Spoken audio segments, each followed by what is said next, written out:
you very much, man. Thank you very much for the invitation to come in and think with you, to travel with you, to respond, possibly, if I can respond, to some of the propositions that are coming through in this sixth chapter, titled The Black Performative Silence, right? A turn to Black Hope. And I mean, the title is in itself an interesting point of curiosity or point of departure, because I think it doesn't do enough justice in explaining the contents of this chapter. This is, I've read the chapter twice already, and I still feel as though I'm at a loss in understanding the complexity of the many things that you are bringing to the fore. And with that, I actually have a request that perhaps we should consider having, and I would really, really love this, we should have another sitting to delve into the second part of this chapter. Or at least in my mind, I've separated it into two. The first part, obviously, we'll discuss now today, dealing with the introduction, you know, some of the subcategories, the infidelity to cartography, some of the very interesting themes that are coming up here.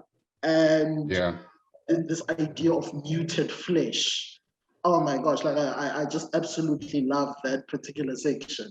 And I think just within those three, there's just so much to unpack. So it would be great if we could give enough critical attention to the whole chapter and perhaps not to try and exhaust everything in one reading. I hope that Javett can oblige us and help us organize another sitting. I think it would be great to give this as much oxygen as possible, you know. But my brother, as you know, it's always an honor. It's always an honor delving into your very complicated thinking, because as someone who studies your work and studies it disparately, like in its non-coherent form, you know, like there's that clue over there and that clue over there and that clue over there.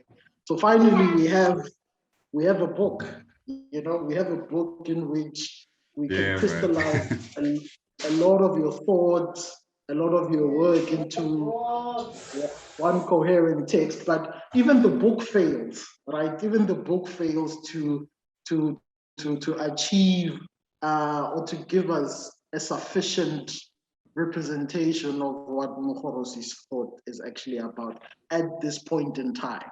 This is another thing that I want to grapple with, that this is your thought at this point in time.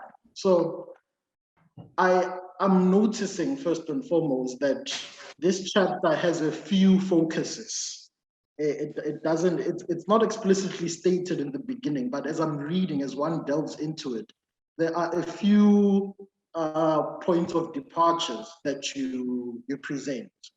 The first one is introducing, of course, this idea of a Black performative silence, right? And then after that, you write so emotionally about the situatedness and moving away from the idea of rootedness. And there's a beautiful quote where you invoke your own voice, and I would really like us to delve into that, where you're talking, you bring in Soul Blackie into the conversation, and this idea of being alien in your own land, sort of this kind of Patterson-esque social death kind of a thing, critique that you are building, there. And of course, the idea of failure as a methodology, this is like one of the most paradoxical things that one can encounter about this book. I think this is the crescendo of the chapter for me, even though it comes at a very early stage in the chapter, but it's such a powerful tool of helping us navigate, or at least try and understand what you mean. Is the failure as a methodology. And on that end, I would really like us to, in fact, I want to ask an unfair question on this issue about how do we operationalize failure as a methodology? You know, because you've yeah. so, Yeah, so yeah. No, before, so I think with all that, like, do you want me to read from a particular place in this chapter, or should I just maybe give an overview of the introduction and maybe yes, maybe riff over some of those themes? yeah, yeah. Yeah. No, that Okay. would be great. I think if you can introduce us to the premises around the Yeah. black performative silence and the turn to black hope. You know, where you evoke Hartman in the early parts of the chapter, and you talk about the idea around impossibility, but where you evoke Hartman is at the scene of subjection, not reproducing that very scene, and not avoiding the reproduction of that trauma. So please, Yeah. take us through how you develop this idea of not producing the scene of subjection, which is ever so encapsulated in jazz and in the blues. And you make a very Yeah. important point that the blues or the performance is in fact an allusion to the phenomenon of performing musically, but also the lived experience of being Black. Yeah. And I mean, I don't want to answer your question immediately right now, right? So, so because I think so let me hit this thing and then we'll sort of like reverse back to these critical points that you're making. So I mean, I'm going to read from the introduction. So it says, Black Performative Silence, a turn to Black hope. This paper is a thinking with and from the Black sonic, from the viewpoint of a general field of the Black performative, as a condition that makes possible what I'm thinking of as a Black performative silence. That could be seen as the fall of performance that fails to perform, or the failure of performance itself. I am, for example, thinking about the blues in its twofold beyond its idiomatic enclosure, both as genre of music, but also as an unspeakable condition of Black lived experience. A performance that not only is conditioned by the blues scene of subjection, but also fails and is a failed performance's anticipated moment of representation or of transcendence.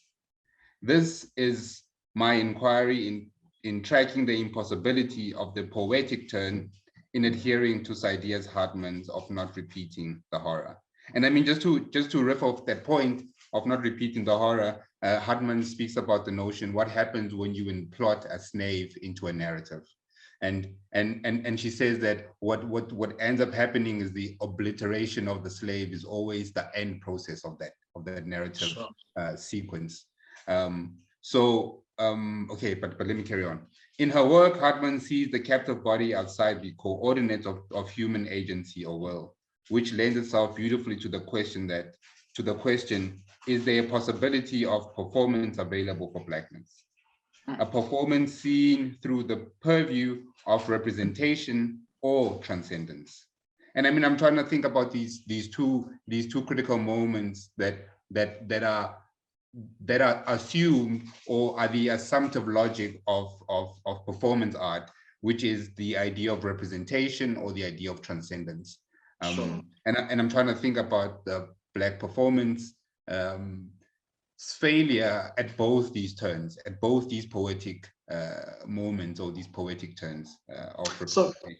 So can I just interject there, because I'm scared I will lose this point or this question, and I'm posing this as someone who's been following your work and your thought, especially around this idea of transcendence, where I think that in your earlier work, this was a lot more pungent, that there was perhaps this gesture for flight, this gesture to transcend the world as we know it.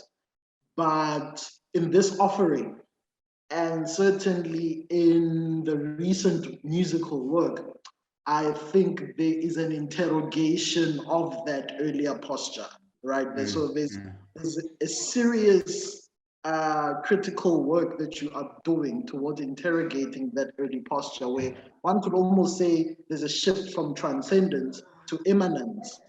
And in a bit of a way, I almost want to say that you were pragmatic futurist. You know, like, yeah, but and also and I mean, I think this is an important point that you're raising, because I mean, just the notion of transcendence, or rather the failure that the Black performatives offers to the notion of transcendence, right, is this thing that though and I'm also trying to think through psychoanalytic work, of course, Marriott being the sort of like David Marriott being the sort of like prime figure. Just when he speaks about just the idea that even the fugitive, and this is also Sexton, fugitivity is an unfinished process, right? One never finishes escaping. One is constantly escaping. So what I'm trying to think through, thinking with that line of thinking, is that and again thinking about Marriott, about haunted life, that transcendence is always haunted by that moment of captivity. That even transcendence itself cannot account for the moment that it's running away from. That it is running away from that moment precisely because it is incapable of either articulating the moment itself, or sort of like putting that moment into a cognitive schema or a cognitive map. So the idea that one runs away from something or one transcends something is always preconditioned again by that notion of that captivity itself, that you can't remove from the purview of your sort of like existential practice of running that location of incarceration, or that location of trauma, that it is always with you, even in that moment that the music is trying to transcend. It is always sort of like held down by this image that is the scene of subjection. And also it can't also represent that moment. It can't stay with that moment, because it is also anxious to that scene. That blackness itself has an anxiety when presented by blackness. And again, this is that notion that Marriott is speaking about, that what do you do with an unconscious that seems to hate you, right?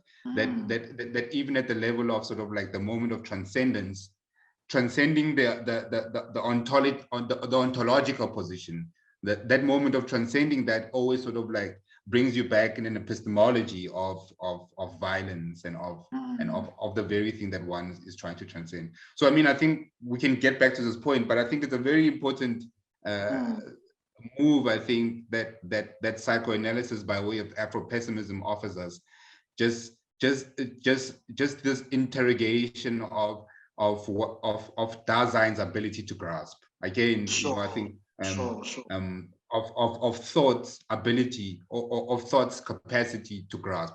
But I'm trying to say that Black performance is unthought, right? The Black performance is outside of the coordinates of that which can be thought. So how then to use this thing that is unthinkable as a way to think about that which cannot be represented and that which cannot be transcended. So you can't transcend that moment of violence, because every time one engages in the attempt to transcend, one always falls into the abyss of blackness, which is the scene of subjection. And one can also, when sort of like staying with the scene of subjection, one is also unable to articulate what that is actually. So I mean, one can represent it, whether through visual, whether through the sonic, whether through writing itself. And I mean, I think this is what I'm also gesturing towards in this idea of the Black performative silence. That whenever the Black is presented in front of a performative gesture, silence is what comes out. And also refusing or belatedly refusing the idea of eminence. Because eminence again has this notion of thinking through being over-determined from without, and this is what that phenomenon that blackness's eminence is always seen at the level of object, at the level of being emptied out of an essence. So I mean, this idea of an emptied essence that is overly determined from its existence, sort of like has this notion of the eminence of blackness as anxiety, and this eminence comes through with this notion of not really being sure what is behind the black's head, like what is behind your face, and can I really trust the thing that is behind the face, because the face is seen as a mask. So I mean, but I mean, I think I'm saying a lot that needs just a little bit more sort of like interrogation. Precisely. You know. No, this is exactly why I think we need a second sitting, because what you are talking about with the face and the mask is something we'll touch on later when talking about the flesh, right? And the intricacies of the flesh in relation to the body. But damn, I appreciate that explication that you've just given about at the point at which Black performance offers the possibility of transcendence, there is simultaneously a failure for that to materialize. So this is the difficulty of I suppose the endeavor of Blackness, right? And the lived experience of Blackness, be it on stage or be it in life in real time. You know, so there's a very interesting complexity that we have to grapple with there when talking about the Black performative silence, that seemingly so impossible is this idea of flight or transcendence that it reduces one to a state of silence. And let's not forget that silence is in itself a material something or artifact that is tangible, right? That there's a tangibility to silence. We can hold on to it. We can perhaps even dwell in silence as a way of avoiding this impulse to escape, to retreat, or to find comfort. You know. Yeah, but also this is precisely the terrifying thing about silence, that that holding on to silence is like holding on to flesh. Like the only way that one holds on to silence is by making flesh available. You know, and this is the material sort of like relay of what silence is at the level of violence, that one's inability to state one's position in the world sort of like subsequently means that one is always positioned by another, or one is always positioned from the outside, that one is foreclosed from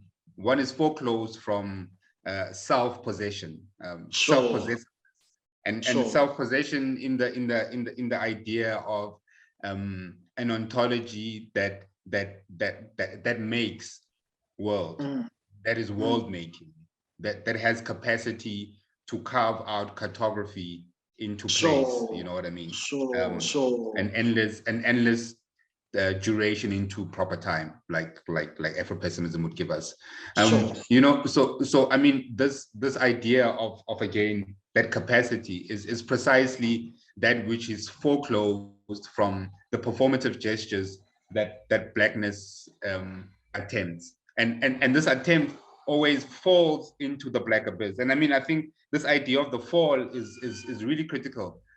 Also by way of Brent Edward, who speaks about the scat, which is sort of like a technique that jazz musicians use, is that he says the scat begins with a fall. And when explaining that, Louis Armstrong says that in the booth, he was recording at the time, and then the lyrics that he had actually fell. So he didn't want to stop the band, so he needed to keep going. So what this meant is that he needed to create an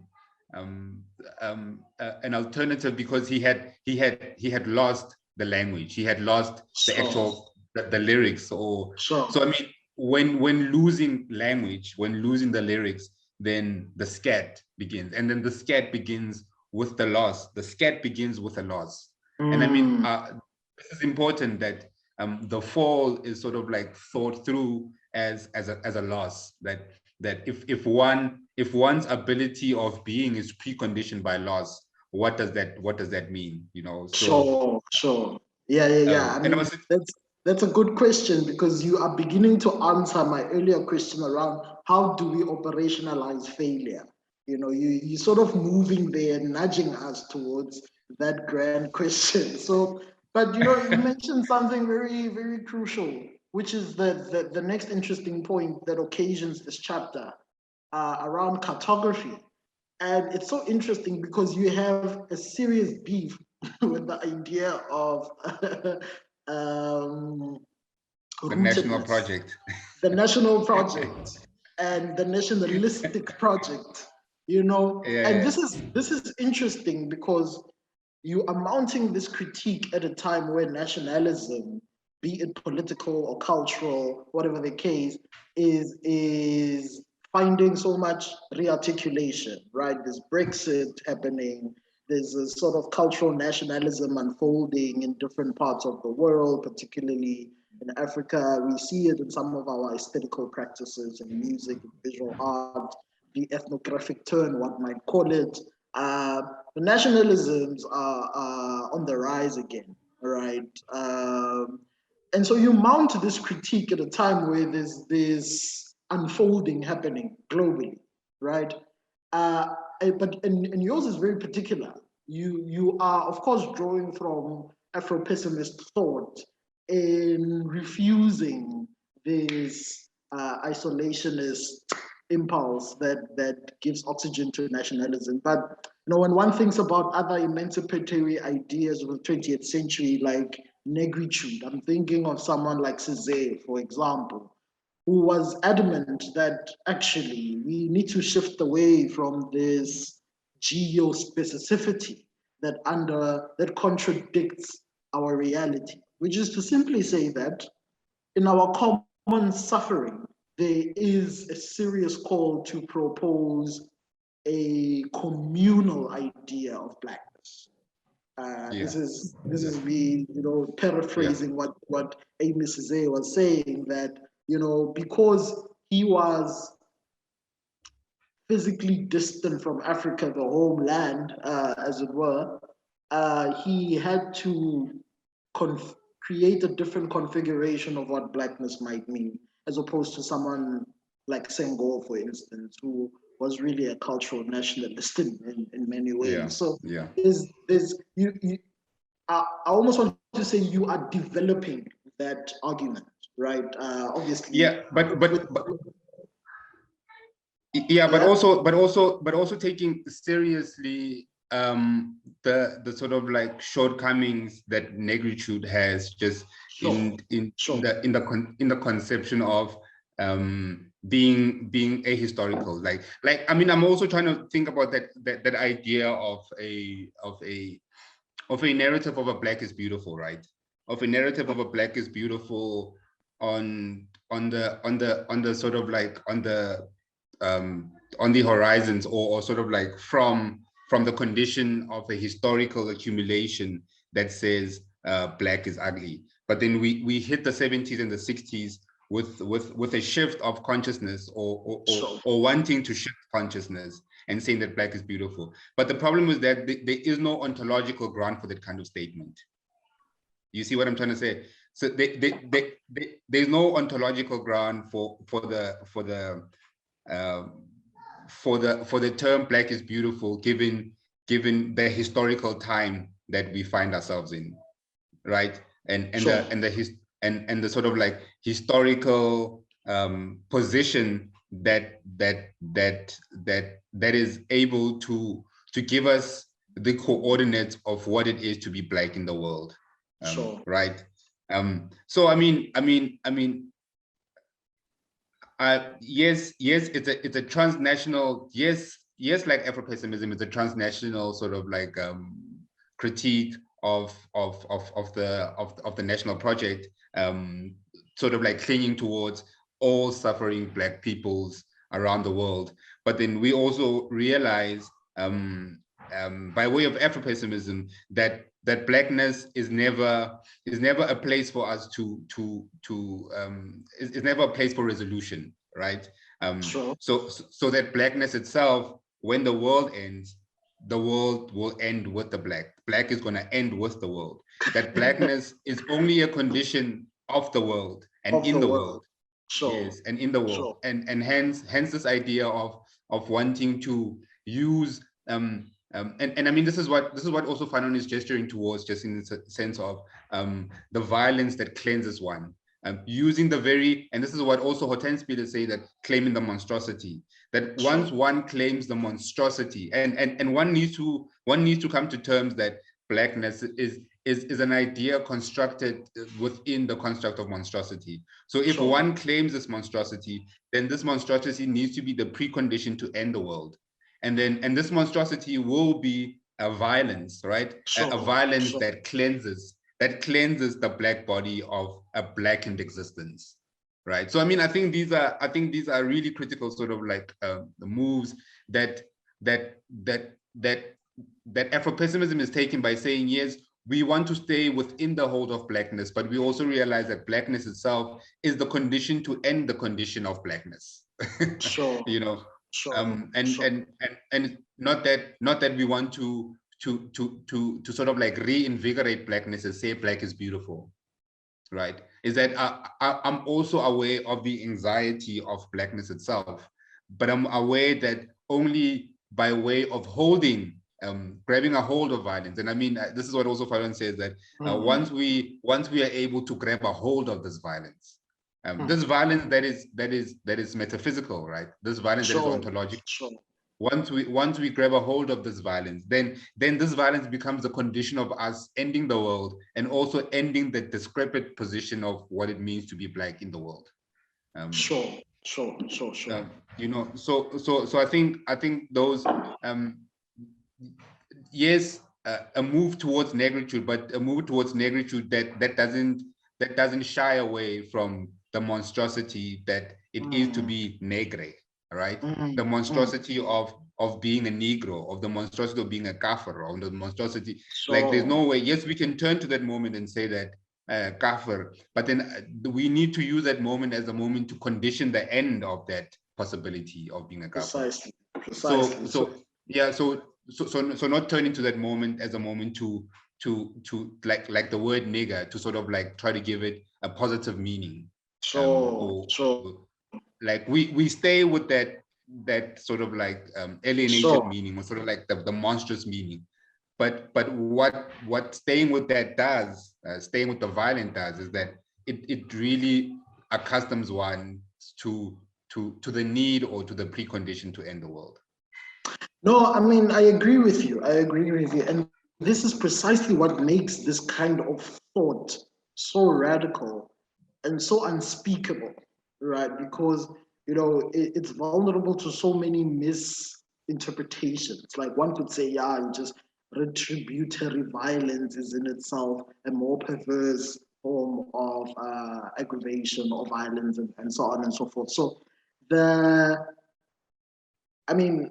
Fanon was chastised for proposing violence as a means of catharsis, you know, and I think it's Mbembe who recently made the point that when civilians who are affected and afflicted by violence respond with the same kind of violence, or embed themselves within the monstrosity, as you invoke Spillers there, they do so with the purpose of, I suppose,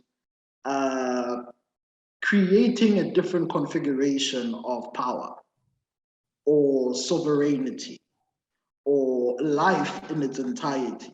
You know, and this is the part that becomes very difficult to to grasp is that the very instrument that is used to enslave one is perhaps the liberating tool that could instantiate some kind of potential for, reclamation.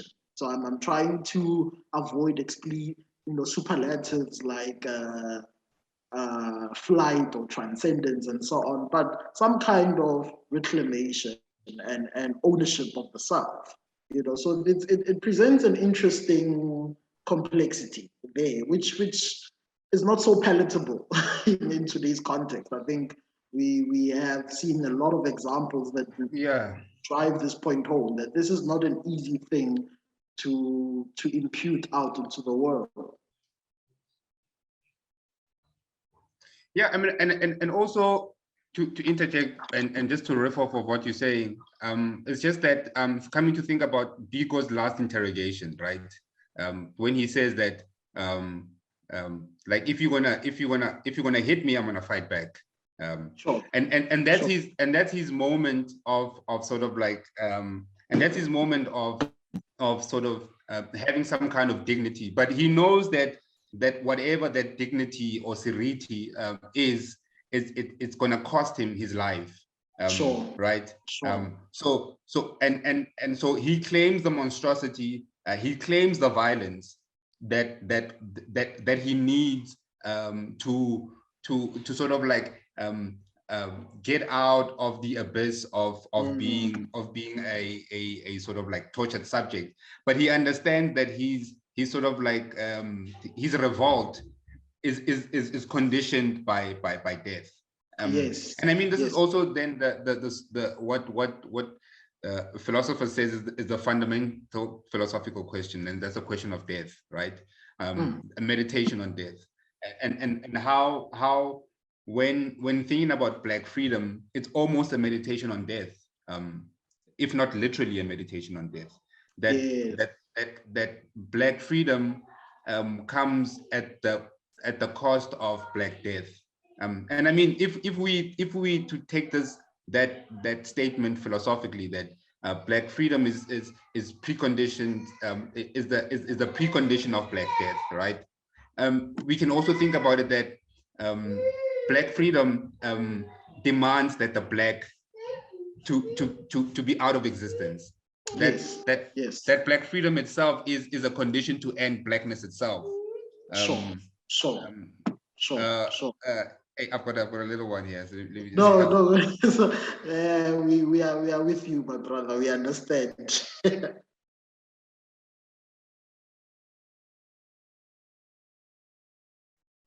No, I hear you, my brother. I hear you. But let's get back to the point around cartography, right? But you've just given me some food for thought there around the paradoxical nature of Black freedom. That it actually lies, or its site is in the death. So I appreciate you driving us back to this important point, driven by Spillers, that we need to dwell a second longer in the monstrosity, because there in the monstrosity lies the potential for something else, and I'm cautious of defining what that something else is, but with just that sentiment, I'd like to hold on to that in that monstrosity there lies a potential for something quite significant. But there's a beautiful quote here on page 87 in the book, right, where you invoke Joy James, who says the diaspora reflects multiple forms of communication about the gravity of anti-Black racism. You invoke who says, I bleed each time I write a line. And I think this encapsulates very beautifully what you've just said right now. But even more beautiful, I think, is what you say when you claim that I'm really about elsewhere. I'm forgetting origins. I'm already elsewhere. And I find this such a curious statement, because it it alerts us to a few interesting points around your overall critique, especially the one around the nation state, and the provincialization of our suffering vis-a-vis the provincialization of our potential freedom. It also alerts us to your very explicit critique of nationalisms, cultural nationalisms in particular, which, as I mentioned, have become so popular in today's context, right? Let's go back to the origins, our nativity, and so on and so forth. But on a different point, and this is something that I would personally like to introduce into the lexicon around your work, and I'm yet to develop this idea fully, so do be patient with me. But I when reading this, I want to gesture towards a term, let's call it pragmatic futurism, because this is an idea that I suspect is operational in your work. Why this paradox, pragmatism and futurism? Not futurism in a conventional European sense, progress, science, technology, and so on, but futurism as this proposition of transcending, escaping, occupying an elsewhere, right? But I would offer that yours has an interesting configuration. It's a pragmatic one because as you inform your thought from primarily an Afro-pessimist lens, you are quite particular about the fact that the world that we occupy organizes our reality. And it is thus in this world that we occupy that we are supposed to compose perhaps a different reality. So the possibility of flight elsewhere, as we see in conventional Afrofuturist tropes, another world and so on, you're not entertaining that. And this is why I want to gesture towards this pragmatic futurism, that you are very clear about the fact that the violence that we deal with is the violence that occasions this world. And we occupy the world as material substance, as flesh, as body.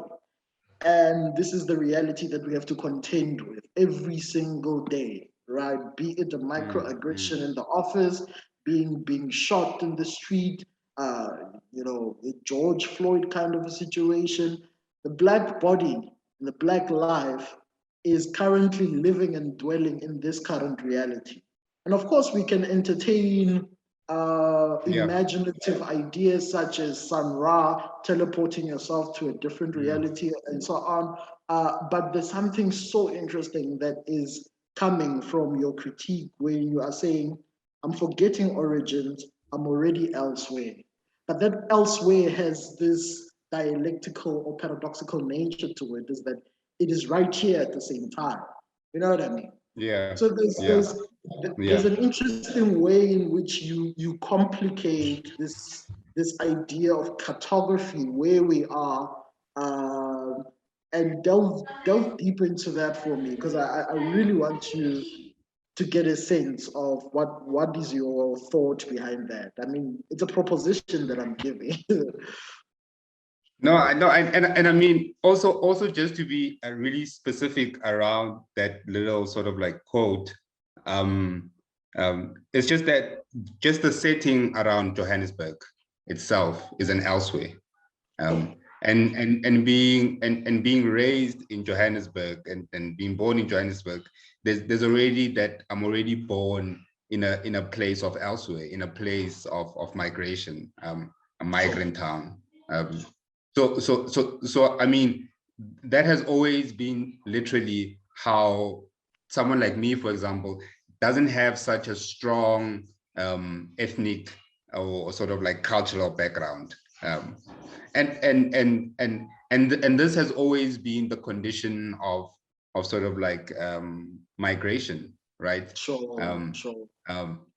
And I'm also trying to think about this vis-a-vis just the notion of an origin. You know, even looking at my family, there's a migration that nobody knows where it started. So I mean, there's a sense of a loss of an origin. So I mean, even for the people who claim origin within a South African construct, fail at the level of origin before the colonial cultural outfall. Right. So I mean, our locating origin is quite short-sighted, as opposed to what we talk about when we talk about an origin. So I mean, and really for me, it's that notion again of sort of like the pitfall of the Bantustan, of the homelands, and the pitfall of the cultural project that comes with the homeland project. The pitfall of national consciousness that comes by way of one assuming allegiance or an identity according to cartography. So just like,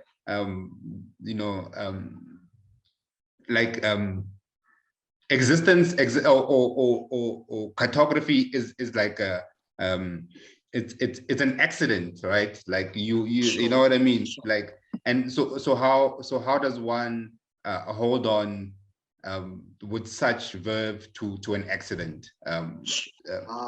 That is so interesting. You know, so I mean, that has always been sort of like my suspicion around identity, my suspicion around people who perform culture, and I mean also Marriott says that culture is the quintessential element of colonialism, right? That coloniality cannot exist outside of the framework of culture. That culture is the quintessential sort of like frame that coloniality or colonialism needs to function, and that is difference, and that is different. That it needs difference to function at the level of being able to create tribal wars, being able to create sort of like work conditions of in groups and out groups. Sure. You know, I find it interesting that you say this, because I think it answers one of the questions that's been fermenting in my mind as to, you know, some of the issues that you pose. There's so many different lenses that you can use to critique them, you know, around the failure of performance, of existence, Black life, and so on. But you are very deliberate in picking Afro-pessimism. And I mean, with this explanation, it becomes clear that your suspicion of identity formation, well, certainly within in relation to Blackness, there's a fundamental failure that happens there. And when shifting from thinking of Blackness as an identity construct, but grappling with it as an ontological position, we are now open to this rich world of understanding the limitations of what Blackness is and could be. You know, so it becomes interesting, or not only interesting, but it becomes explicitly clear why Afro-pessimism is so crucial to the kind of work that you're doing. Let me rather say that. You know, because of its diagnostic utility, you know, its ability to diagnose and quite sufficiently the problematic of identity formation. You know, as you're saying this, Kant in the critique of practical reason has problem with empirical deduction. Sure. Right. He says that empirical deduction is limited to that experience of that deduction, but there are manifold. So there are possibilities of the relay of the onto-epistemic moment, but the onto-epistemic moment doesn't always come through in a mathematical way as a 1 + 1. It is speculative in its unfolding, right? So so just by saying that, uh, I was getting to a point now. Oh, that's fine. No. You're riffing off. No, but we'll come back like to what were you saying? What were you saying just before I said that? Because I think it's an important point that I need to make. No, I was saying I'm trying to understand why Afro-pessimism is so useful for the kind of critique that you're mounting. Oh Because yes, or the ontological argument. yes, the ontological, yes. The emphasis on the ontological dimension as opposed to identitarian politics. Yes, and I mean back again to that thing about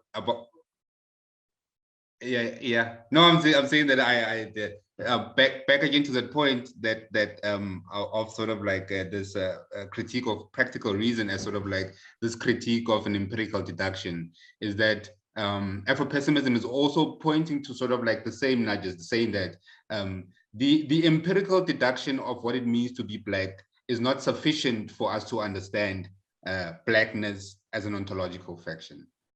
Because the empirical deduction of Blackness will also give you a Black professor, will also give you a Black, you know what I mean? Will give you a Black professor, a Black psychiatrist, and it will also give you a Black worker who's like your garden boy, who's working for the Black professor. You know what I mean? So it doesn't, so the empirical deduction of what it means to be Black is not sufficient for us to understand the historical and metaphysical coordinates of us to undo what it is to be Black in the world. You know. Sure. I know. Let's hold it there. Let's hold it there. I want to remember that as you've said it. I want to remember that as you said it, because shifting away from your critique and your suspicion of cartography, the limits of cartography or cartographical identification, it's quite clear that, I mean, you invoke people like Malcolm X, who really punted at some point in his long political thought, this idea of internationalism. I suppose, which has its own intricacies, but the general point that I'm sensing here is that in your configuration, you are punting at Blackness as globalist in its orientation, and this is why I called upon someone like Cizette to help me understand this, that you are making a sincere argument that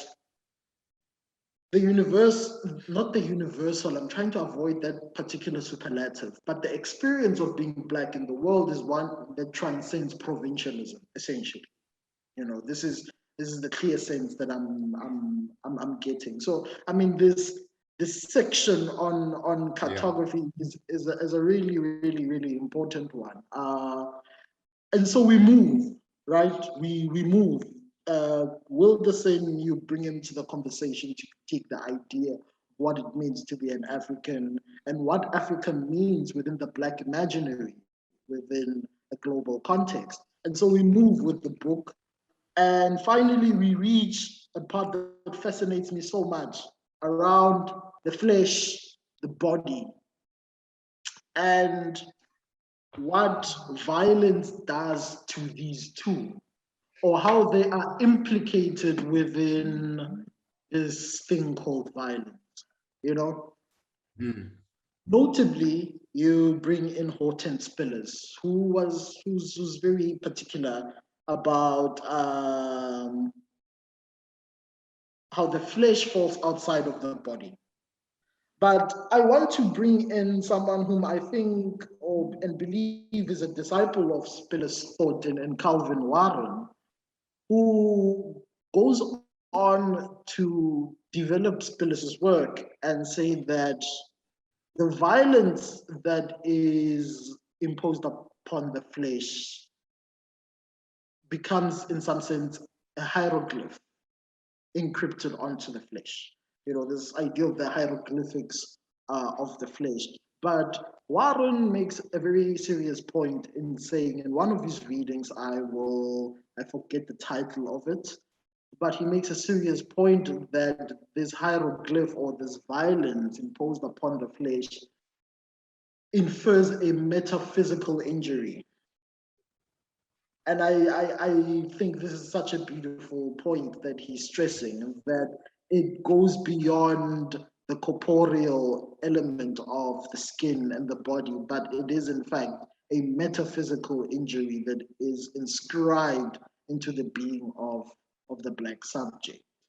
You know, so I am quite fascinated about the possibilities that come in your critique of the flesh. And this is where I'd like us to pause for this sitting, if they do oblige us, so that we give, you know, sufficient attention for the latter part of the chapter. But let's delve this part around, you know, what the flesh does in relation from or to the body. Yeah. Yeah, and I mean, I just I just lost it, but I had something. But I think it's this idea of a distinction between flesh and body, as a distinction between the ability of full speech and empty speech, and as an idea of flesh and body as a difference between unfreedom and freedom. The unfreedom of the flesh and the freedom of the body, because once you talk about a body, then you're starting to speak about a body politic, and a body politic has its geo and biospecificities, Sure. right? So, but when you're starting to speak about flesh, I think flesh is something that is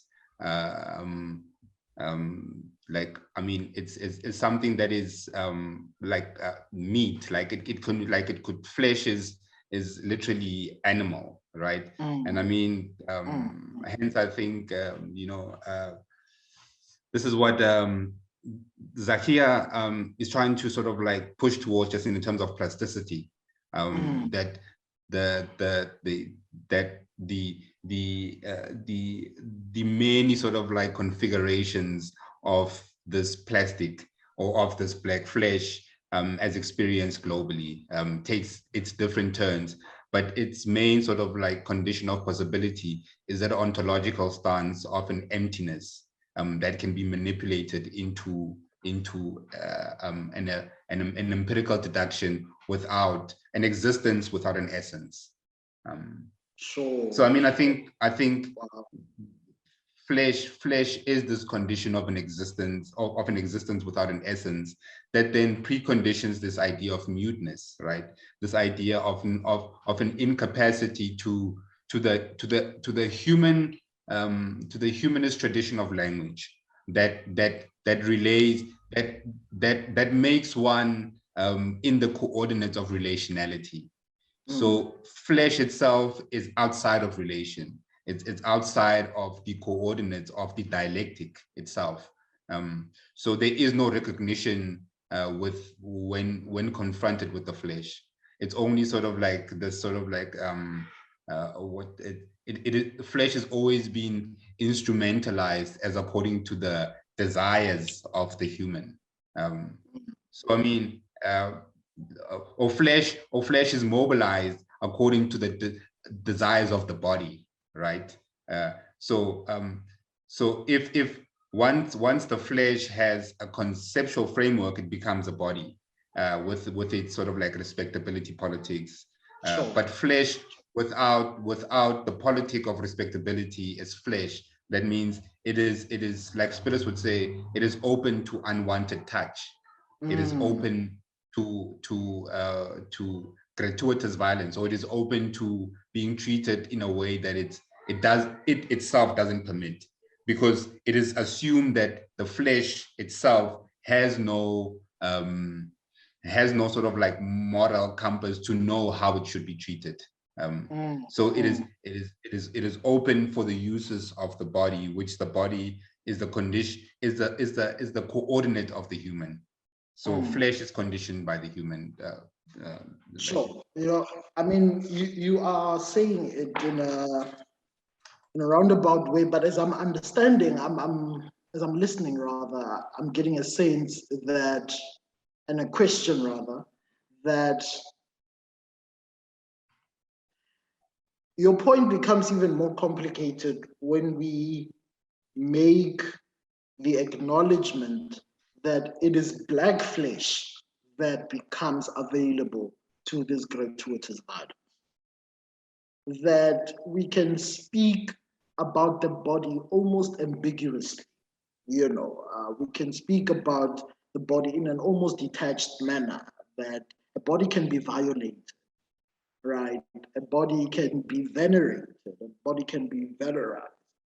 But there is a shift when we think about the black flesh, because the flesh, if we recall, is the epidermal casing around the body. So there is a particularity about the black flesh. There's a particularity about the inscription that is coded onto the black flesh that is both literal and corporeal. It doesn't have to be literally. And this again, this again is the hieroglyphics of the flesh. This again is the hieroglyphics of the flesh that you were pointing towards, that becomes a metaphysical wound, right? Sure. Sure. That doesn't necessarily have to register at the level of the empirical. Yes. But it registers. Thing says, David Merritt says that I in Buddha-Fanon that I walk around with a feeling of guilt, and I'm not sure where this guilt comes from. and now this is something really this is really important, thinking about this idea that we're speaking about of the hieroglyphics of the flesh being a metaphysical wound, that that blackness and only blackness can be flesh, right? So because blackness is an exile out of in the metaphysics, right? Because again, thinking about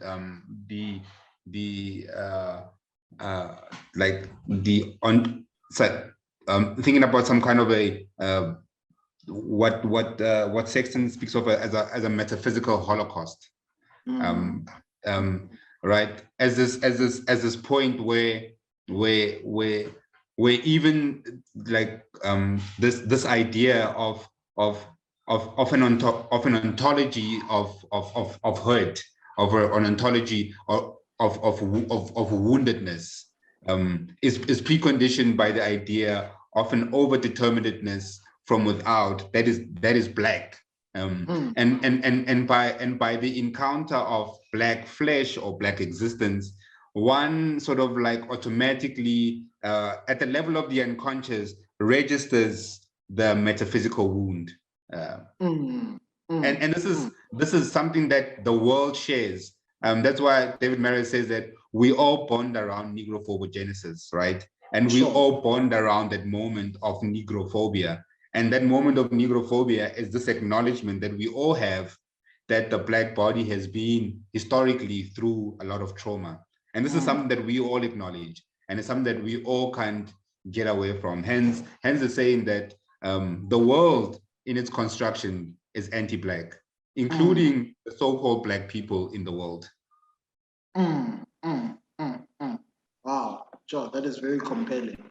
That is very compelling. I mean, as you say, I'm thinking of a quote by Anthony Bogues, who distills it quite nicely, and he says that, racial power is impressed upon the flesh, be it through slavery, colonialism, and apartheid. It is impressed upon the flesh, and its permanent mark is left on the flesh. So,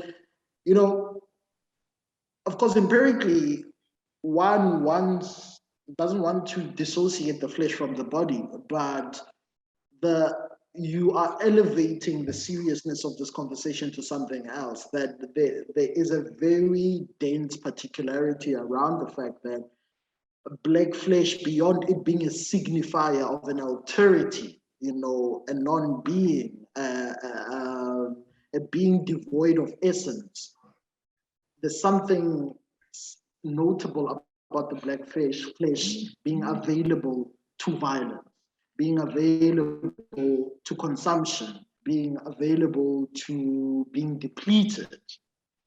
So it's a haunting point to grapple with. it's a haunting point to grapple with, that, and you can't exactly take off your flesh, right? You can't exactly take off your flesh. Right now, we can go to the airport. These systems already mark us through how we enter, our bodies in place, our bodies in space. We are already marked by just, you know, how we look. You know, the sadness of this reality. But again, it surmises and brings us to the last point.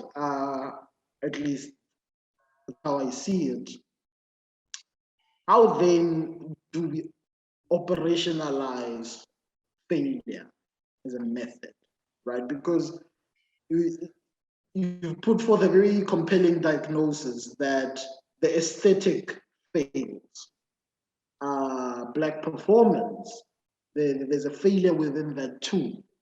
And going back to the powerful remark that you've just made around dwelling in the monstrosity, you know, I would like for you to say it in your own words, but I'm converging towards a point that says that the method is in fact dwelling in the monstrosity. You know, the method that underwrites or perhaps undergirds the Black performative silence, or that undergirds failure, is using that failure as the very resource to manufacture a different possibility. Yeah. You know, I mean, this idea of failure. I mean, I think it's a paradox. It's a paradox, just as blackness, because already by invoking blackness, one is invoking failure, right? So it's just like how then using how then maybe if we use failure as a methodology, we'll get back to the same places that that happened when using blackness as a methodology, right? And I mean, I'm also in turn thinking with you here, Thabang, you know, just to Dr. Monoa, you know, just to there's a failure in that too. There's a failure in yeah. that very title as well, to be honest. I'm seeing it. I mean, as I was saying earlier on, I think I'm literally staying in a slave house, which is Man. so interesting for someone grappling with ideas of Black freedom, and to occupy a domestic space that is so colonially loaded. But anyway, it's something else. Yeah, and I mean, and that is precisely like the conundrum, or sort of like the paradox that we find ourselves in when we are trying to mobilize a sort of like a discourse that is conditioned on such historical violence as an emancipatory tool, right? And that's and that's why I'm also like I'm not sure if I'm reluctant to use failure as a method, or to say that failure can be a method, but I'm also reluctant to say that if failure can be a method, its results are still going to be anti-Black, because somehow it is not itself, it is not divorcing itself from the historical accumulation that positions it as failure. You see.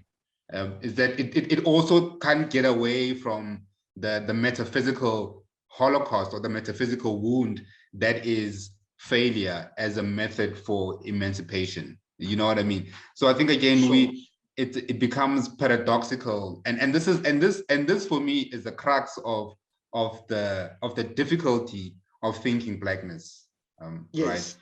Because Absolutely. at the same time as thinking it, you need to you need to erase it.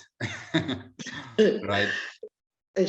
You know, as you're saying talking about the paradox, you're making me think about Hegel. Hegel, the penultimate dialectician, who, I mean, as the father of modern racism, is one of the main fathers of racism as we have come to know it. Hegel presents an interesting idea in his essay, The Cunning of Reason. And he presents an interesting idea that the very enslavement is the instrument through which these subjects can be brought into the Enlightenment, classical Hegel. And one acknowledges the limits of that argument, but I am saddened by its implication, which is that one can't completely disentangle themselves from the violence. Is that the very violence that you're trying to extract yourself from is the very resource that could potentially create the reconfiguration of another possibility. And this is why the very premise of dwelling in the monstrosity is in itself so paradoxical. And it becomes such a dialectical act in a way of, on the one hand, you are acknowledging the very thing that you are trying to extract yourself away from. I mean, that cannot be healthy. Yeah, I mean, also as you're speaking about this, Alex Laguma in Fog in the Season's End, he opens up with a prologue of an interrogation room, and this is precisely the paradox. Again, back to the Biko example of death, of asserting yourself, but then at the same moment of asserting yourself, you need to come to an acknowledgement of the erasure that is coming after the acknowledgement. So I mean, and again, this is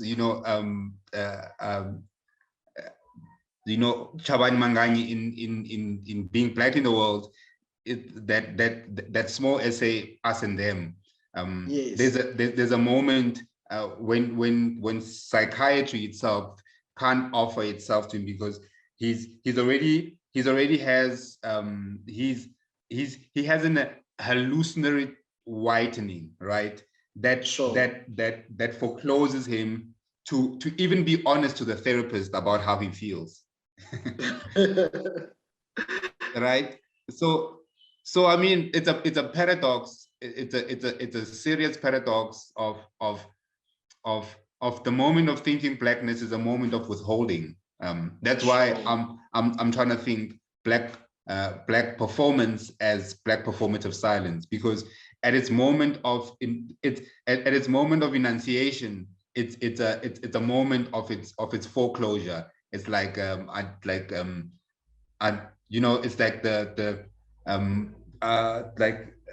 there's a line in Saramago who's speaking about real words get stuck in the throat. Real feelings, they get stuck in the throat. They never come out. They never come out. They get captured.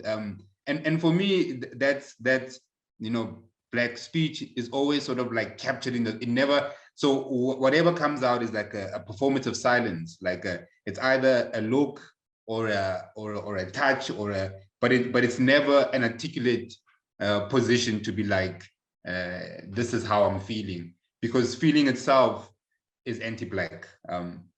Sure. Wow. So I mean, I just have one parting thought or question, and it really comes back to the failure of the aesthetic, or failure to articulate what needs to be said at that moment, right? As you're saying, that what needs to be said cannot come out.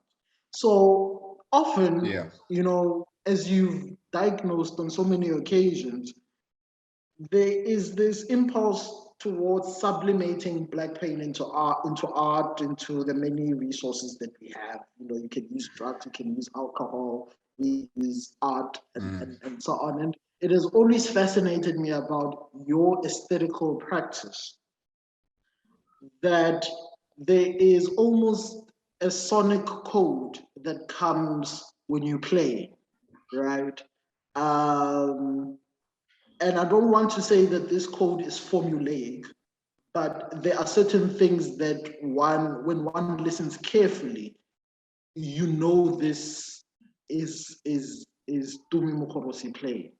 And one of them that I've identified is, of course, this idea of thunder that comes across when you're playing. And I almost want to say that this thunder becomes a sonic metronome for the very violence that you are interrogating within that performance, right? And just the complexity of that, where you can't say what you want to say verbally, so it comes out through the instrument, and yet the instrument also fails at a certain point. Yeah. You know, it fails in so many registers, although it makes a very deliberate and perhaps a sincere effort to impute the violence. The recent project that you've just done, The Ratchet, deals with this, or rather is so revealing of this particular complexity, where the drumming is so fierce, and it's a sonic representation of violence, one could argue. In fact, the very title informs us of this, right? The Ratchet of the Earth. So there is this interesting complexity where, you know, towards this attempt to sublimate this feeling of being alienated with the violence, its aesthetical reproduction becomes an entirely different thing that potentially fails as well. And yet, having said all of that, one appreciates the attempt to do so. Let me just say this. One definitely appreciates the attempt to reorganize the violence that comes in real time in a particular form, and to send it back, I suppose, with a particular kind of language, of which you do through your drumming, you know. Yeah, no, man, and I mean, it's true. And I've just been thinking about this also recently, and I don't know who just put my attention to it. I can't remember actually who the scholar is, but who also speaks about the violence of drumming, like the physical, what you physically need to do to the instrument to get the sound out. You need to actually hit it, and the harder you hit it, the more sort of like varied. So I mean, there's an actual, and you know, Fanon speaks about the muscle, the constrained muscle, and I mean, there's a way that, you know, in me releasing my muscle from its constrained posture, I'm sort of like asserting violence on this instrument, or on this object. Like I'm literally beating it. Sticks break, skins break, you know, the drum, you know, it's wear and tear. So I mean, I think there's a way that that we can never run away from violence, and once you start speaking about sublimation, Marriott also speaks about this idea that at the Black unconscious, is the Black imago is an anxiety to Black people itself, right? So I mean, sublimation is an act of making things unconscious, right? But also, if at the level of unconscious you are also met with anti-Blackness, then there is no sublimation there is no way to run, because sublimation is a mode of coping, is a coping mechanism, right?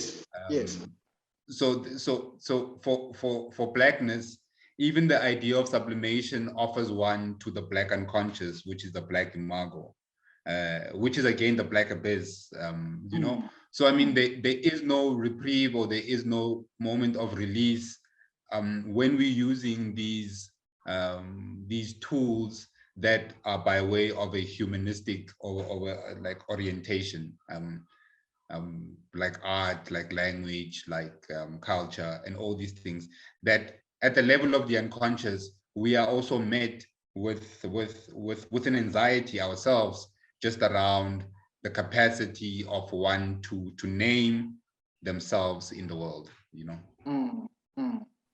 Sure, brother. Thank you for that. Yo. That journey. We hit a crescendo there. We hit the crescendo. But thank you so much for the richness with which you delve into what is ununderstandable, sometimes unspeakable, and sometimes incomprehensible. More often than not, incomprehensible. You know,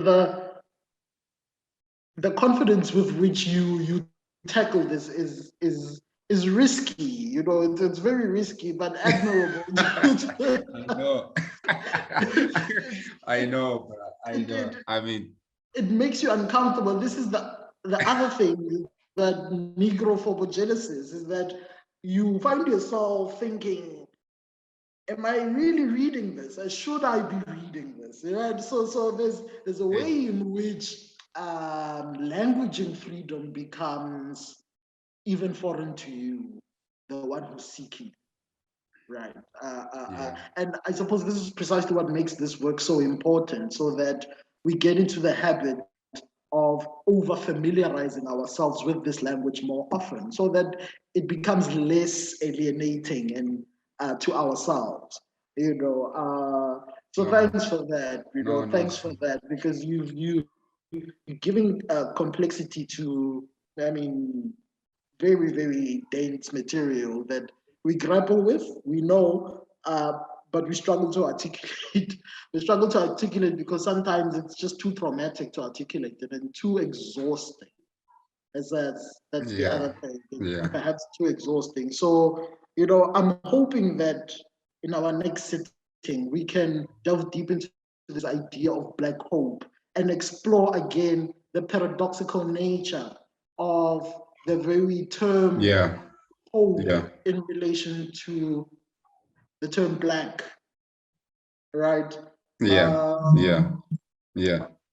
Tandai Sitole makes an interesting point that in the 1970s and the late 80s, there's this, you know, when people in the townships were singing Senzeni Na, you know, it was a lamentation, but that one that was also imbued with an urgency to resist or to refuse the racial tyranny of the time, you know, and I would really like us to delve deeper into this seemingly paradoxical phrasing around a turn to Black hope. Is that, does Blackness even have the language, the capacity, and the resources to imagine hope?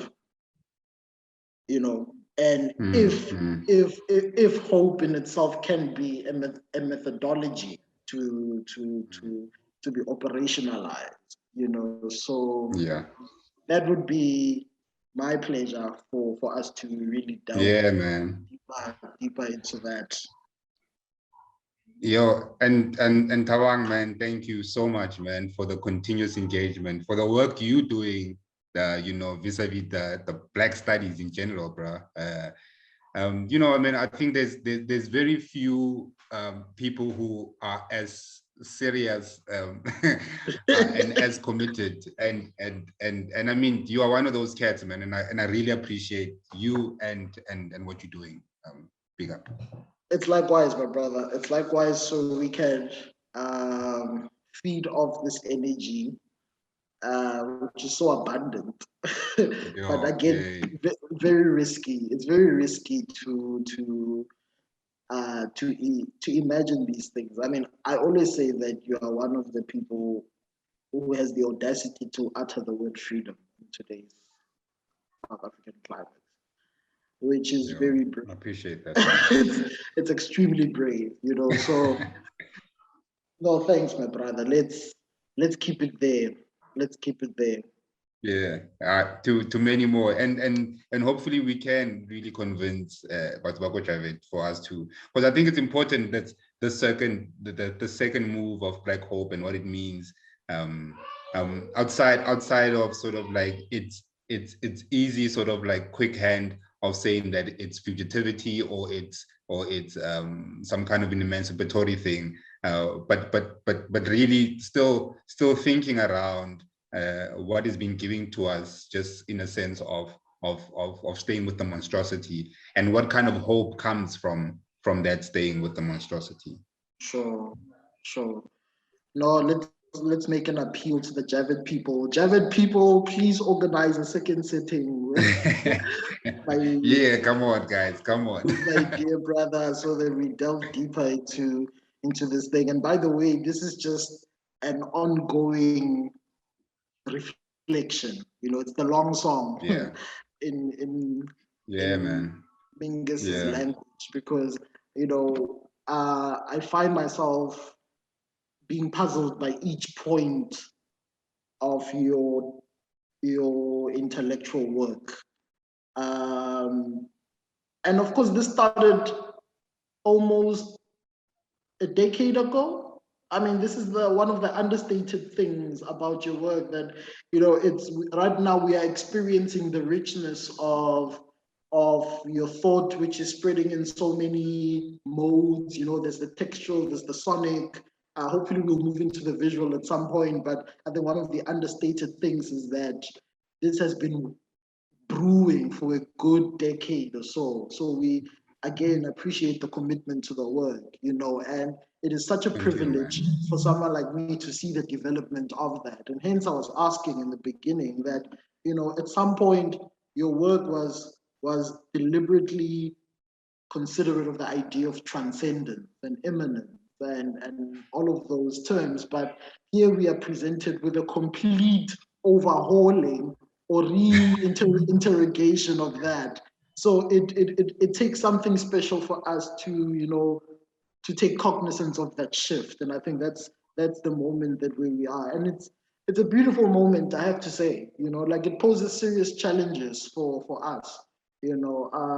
I mean, I was thinking the other day that 10 years ago, you were talking about the black screen before the black screen became the black screen today. And it is just so interesting how you are doing this auto-critique of your own work in a way.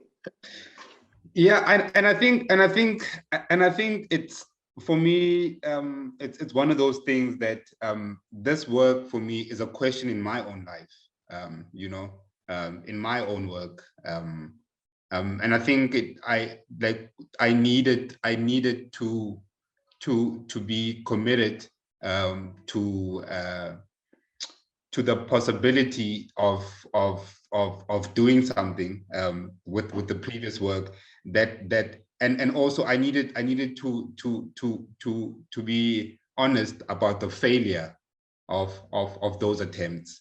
And I think the failure of those attempts are the questions in this book, of what the sonic is doing, of what the black sonic is doing. And I think this idea of a doing, like we spoke lastly, Georgia, is an important thing of what the work does, as opposed to what we want the work to do.